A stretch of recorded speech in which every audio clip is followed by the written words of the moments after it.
So a lot of people didn't know, when you join the church, you get wings. A lot of people know that, but yeah, the wings, they grew out from this side and then this side. You're flying all around, scaring people, your shadows on the ground. I was in Texas, so they were shooting at me, and the bullets didn't hit me because I have garments on which are bulletproof.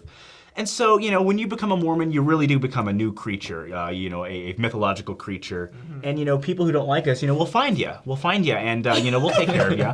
I'm kidding. It's a joke.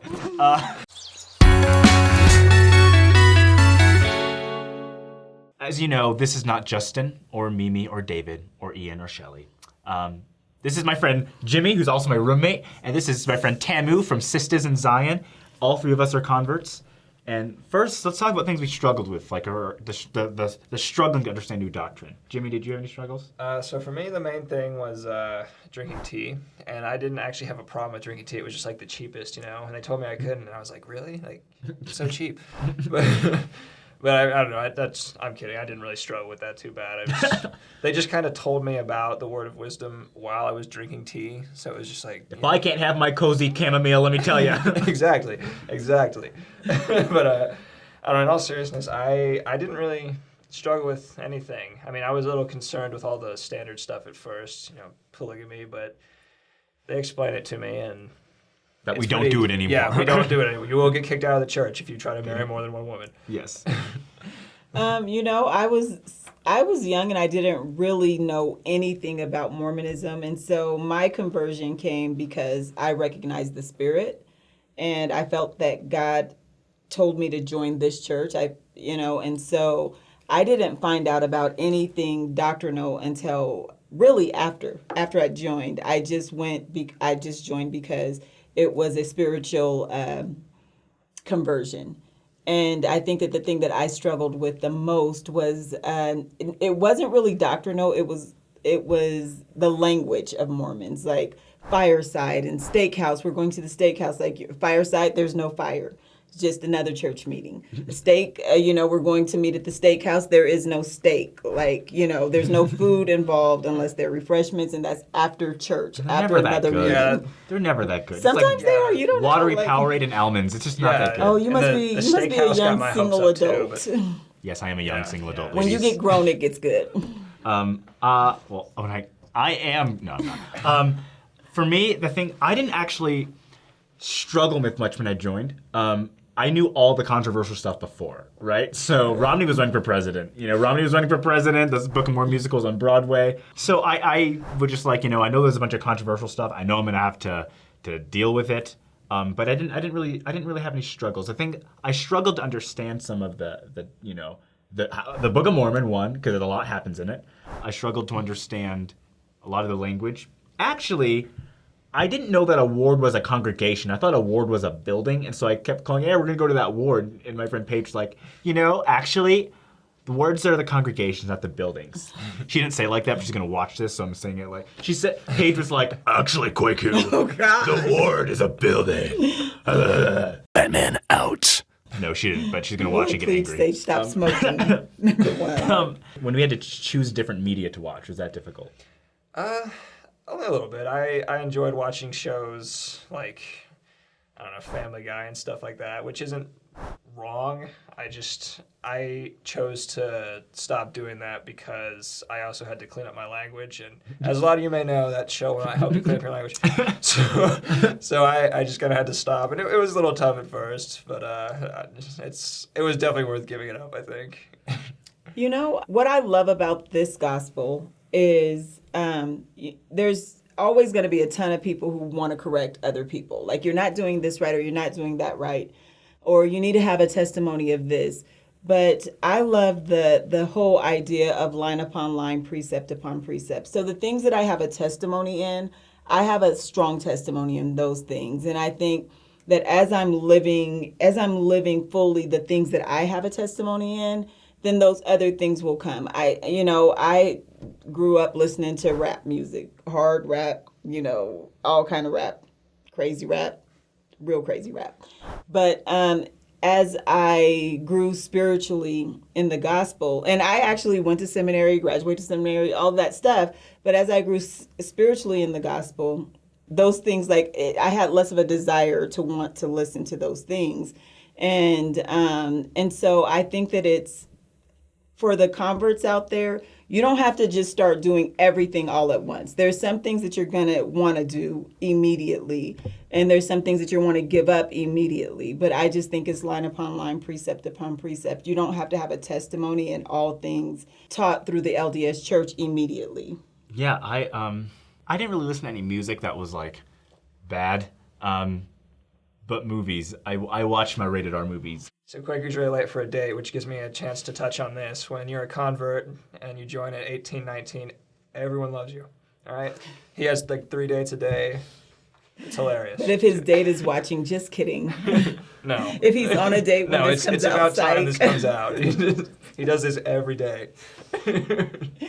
Okay, so Jimmy, when you joined, you did not have acceptance by your family. I did not. So yeah, my family more or less disowned me for a time.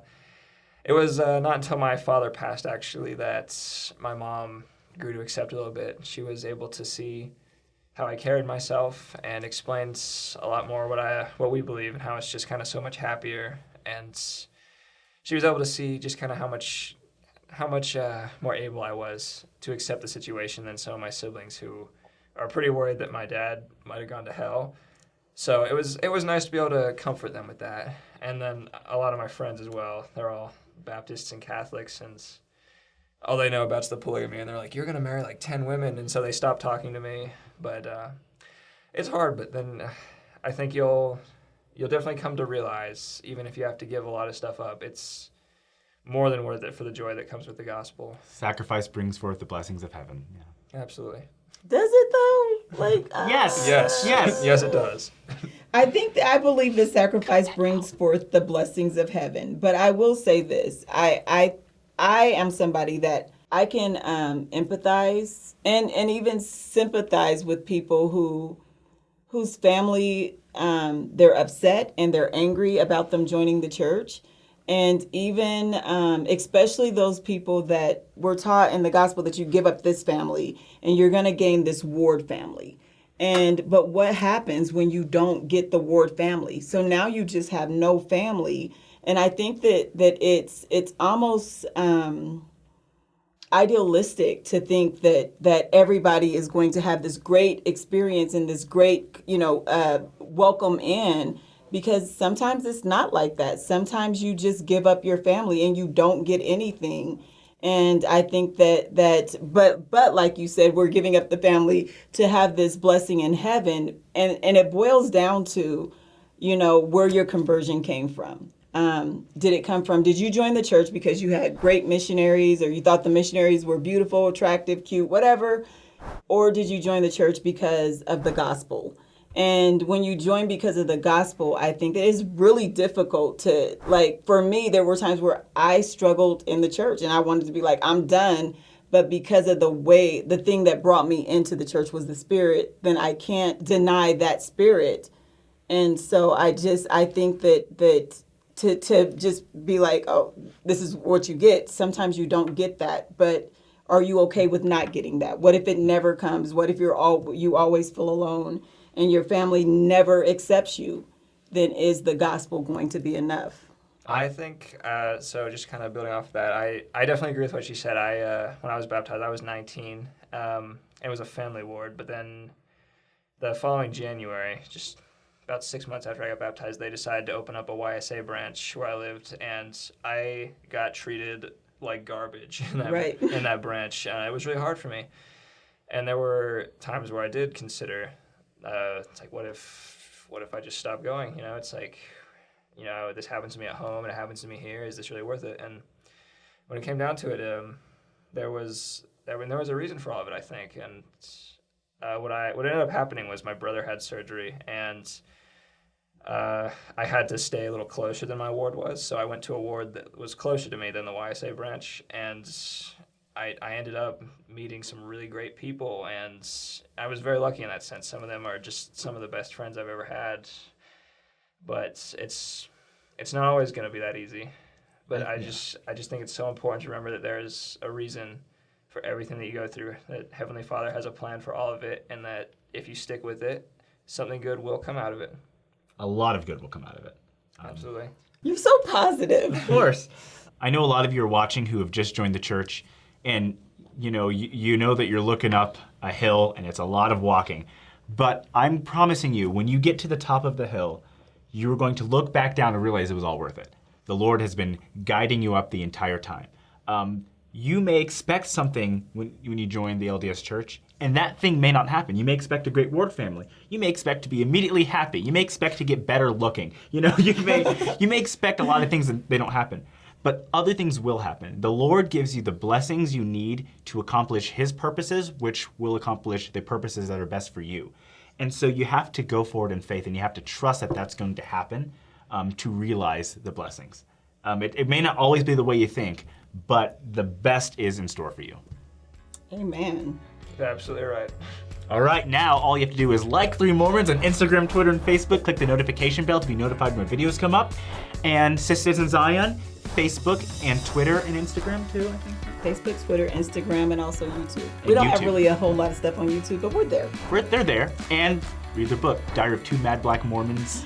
The subtitled, black one. And not the mad one. Finding the subtitled. Lord's lessons in everyday life. And follow Jimmy on campus if you see him. Just follow him. All You right. probably have social pages too. I do. Well, He's like, and Jimmy's single also. oh, Jimmy is single. I am. And ready to mingle. Okay, she said that's fine. All right, I gotta get out of here.